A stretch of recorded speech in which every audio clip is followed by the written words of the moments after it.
ஈரோடு கிழக்கு தொகுதி இடைத்தேர்தல் ஜனநாயக முறைப்படி நடக்காது என்பதால் தான் அதிமுக புறக்கணித்துள்ளது என அதிமுக முன்னாள் அமைச்சர் வைகை செல்வன் தெரிவித்துள்ளார். இதுகுறித்து மாலை முரசு தொலைக்காட்சிக்கு அவர் அளித்த பிரத்யேக பேட்டியை தற்போது காணலாம். ஈரோடு இடைத்தேர்தல் கடத்தில், அதாவது கடந்த சட்டமன்ற தேர்தல் கடத்திலே அதிகார துஷ்பிரயோகம் நடைபெற்றது.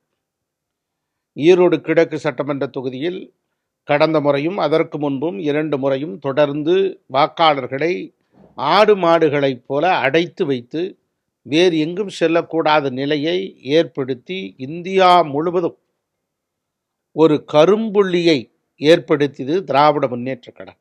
ஒரு ஜனநாயகத்தின் ஒரு மகத்தான பணியாக இருக்கக்கூடிய இந்த தேர்தலை கொச்சைப்படுத்தியது திராவிட முன்னேற்ற கழகம். ஏற்கனவே திருமங்கலம் இடைத்தேர்தல் கடத்தில் திருமங்கலம் ஃபார்முலாவை கொண்டு வந்து இந்தியாவுக்கே ஒரு தலையுரிமை ஏற்படுத்தியது இதே திராவிட முன்னேற்ற கழகம்தான். அதனைத் தொடர்ந்து ஈரோடு கிழக்கு தேர்தலிலும் இது போன்று ஒரு தலைக்குனிவை ஏற்படுத்தியது. மீண்டும் இந்த இடைத்தேர்தல் வந்துவிட்டது. இந்த இடைத்தேர்தல் கடத்திலே வாக்காளர்களுக்கு பணம் கொடுப்பது, அதிகார துஷ்பிரயோகங்கள் செய்வது, ஏற்கனவே கொடுத்ததைப் போல கொலுசுகளிலிருந்து பெண்களுக்கு பரிசு பொருட்களை அள்ளி வீசுவது, வாக்காளர்களை ஒரு இடத்தில் அடைத்து வைத்து காலையிலிருந்து மாலை வரை எங்கும் செல்ல விடாமல் ஒரே இடத்தில் தங்க வைத்து இரவு 8 மணிக்கு மேல் வீட்டுக்கு அனுப்புவது, அங்கு 3 வேளையும் உணவு வழங்குவது, இப்படி தொடர்ந்து ஒரு வாக்காளர்களை அச்சுறுத்தி சுதந்திரமாக வாக்களிக்க முடியாத நிலைக்கு தள்ளியது திராவிட முன்னேற்ற கழகம். இந்த தேர்தலிலும் தள்ளும். ஆகவேதான் இது ஜனநாயகமான முறையில் இருக்காது.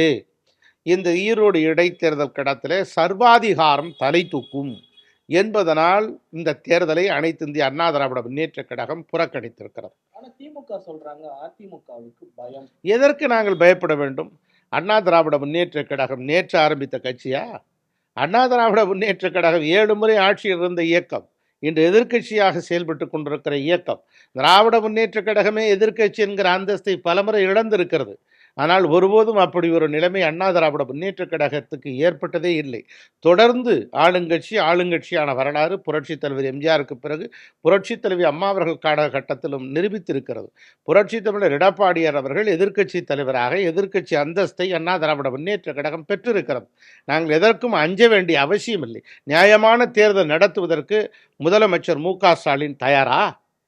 நாங்கள் தேர்தலின் போது வாக்காளர்களுக்கு பணம் கொடுக்க மாட்டோம், அதிகார துஷ்பிரயோகம் செய்ய மாட்டோம், ஏன் வாக்கு சேகரிக்க கூட போக மாட்டோம். நல்லாட்சி நடத்துவதாக சொல்லி கொண்டிருக்கிற இந்த முதலமைச்சர் மு.க. ஸ்டாலின் என்னுடைய நல்லாட்சியை மதித்து வாக்களியுங்கள் என்று ஒரு அறிக்கை மாத்திரம் வெளியிட்டார். நாங்கள் போட்டியிட தயார்.